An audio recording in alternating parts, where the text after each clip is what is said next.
Jika kita lihat daftar miliarder saat ini, akan diisi oleh pakar bisnis teknologi seperti Jeff Bezos dan Bill Gates.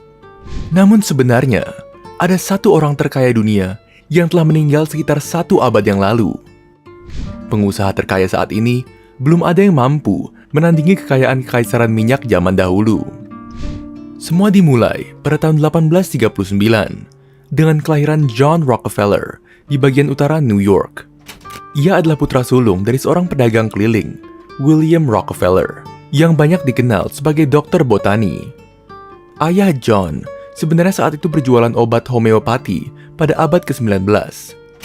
Dia akan menghabiskan berminggu-minggu jauh dari rumah, dan bahkan memiliki anak dari wanita lain, yang kemudian ia bawa pulang untuk hidup bersama dengan istri pertamanya.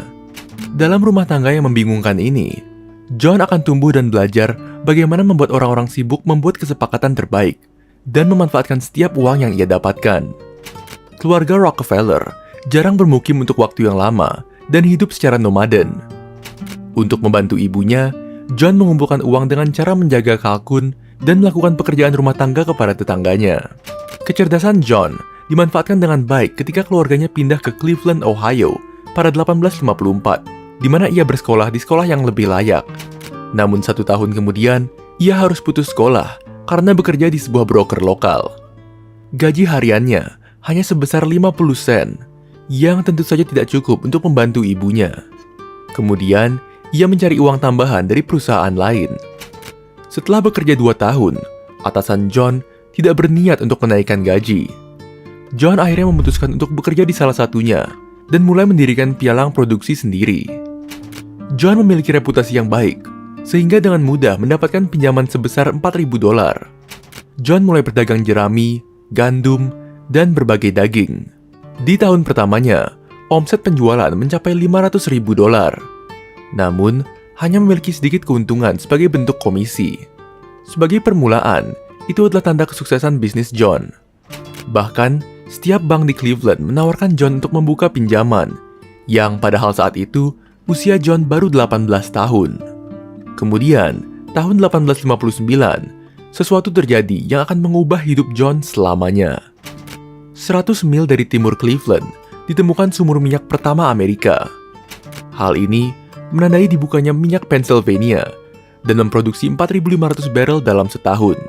Saat itu, minyak tidak terlalu berharga karena mobil bensin belum ditemukan, dan penggunaan minyak hanya dimanfaatkan sebagai minyak tanah dan sumber daya lampu. John menyadari bahwa keuntungan terbesarnya tidak didapatkan dengan menggali minyak, tetapi dalam penyempurnaannya. John telah melihat banyak orang bangkrut sebelum melakukan pengeboran minyak, sehingga ia tidak ingin mengambil resiko. John akan membuat orang kesulitan mendapatkan minyak, kemudian akan memberikannya.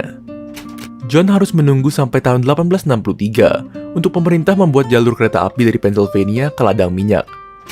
John telah bersiap dengan banyak dukungan orang maupun lembaga di belakangnya.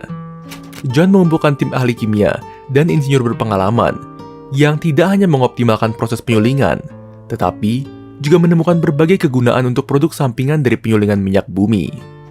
Kilang minyak di Cleveland hanya beroperasi secara efektif sebesar 60% di awal tahunnya.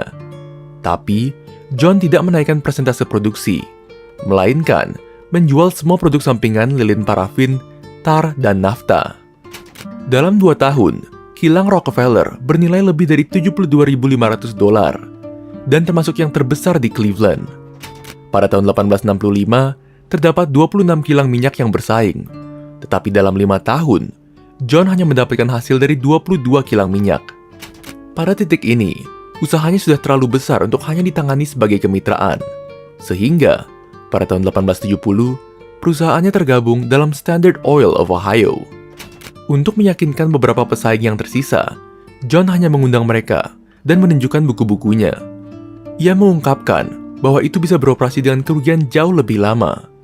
Sebagai imbalan untuk harga beli yang bagus, John akan menempatkan pesaingnya memiliki jabatan di perusahaannya.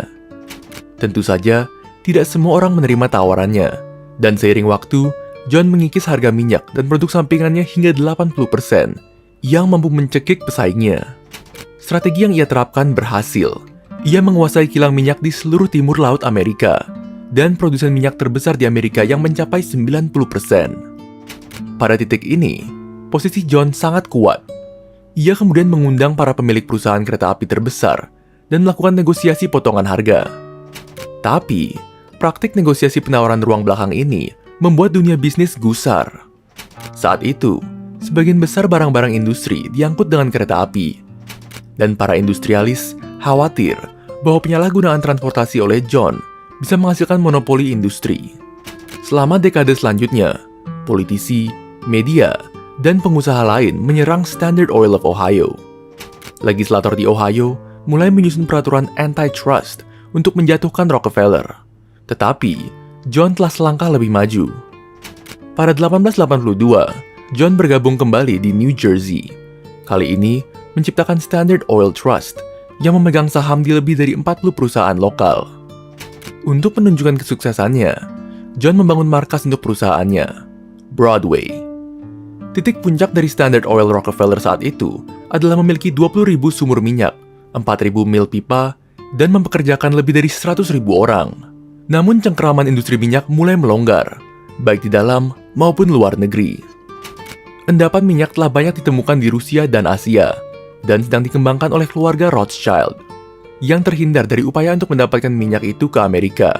Lebih parah lagi, pada 1890, pemerintah federal meloloskan Sherman Antitrust Act, yang akhirnya memberikan kesempatan politisi untuk pergi setelah Standard Oil Trust. Struktur hukum yang rumit di balik semua perusahaan sangat sulit untuk diselidiki. Itulah sebabnya, pemerintah tidak dapat memecah Standard Oil hingga 1911.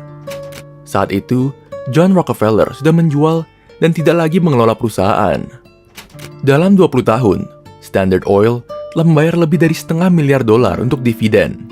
Beberapa memperkirakan puncak nilai Standard Oil sebesar $1 triliun. Pada tahun 1911, Mahkamah Agung memutuskan Standard Oil bersalah atas praktik-praktik anti persaingan dan memecah perusahaan menjadi 34 entitas terpisah. Tentu saja, John Rockefeller mempertahankan saham-sahamnya di perusahaan sampai ia meninggal. Seiring berjalannya waktu, pecahan entitas tersebut kembali bergabung. Saat ini, sebagian besar sisa-sisa Standard Oil adalah ExxonMobil, Chevron, atau BP, yang menjadi perusahaan besar. Kepemilikan John Rockefeller dalam perusahaan-perusahaan suksesor ini membuatnya menjadi pengusaha terkaya, dengan kekayaan bersih sekitar $400 miliar. Sampai saat ini, belum ada pengusaha yang dapat menandingi jumlah kekayaan bersih dari John Rockefeller.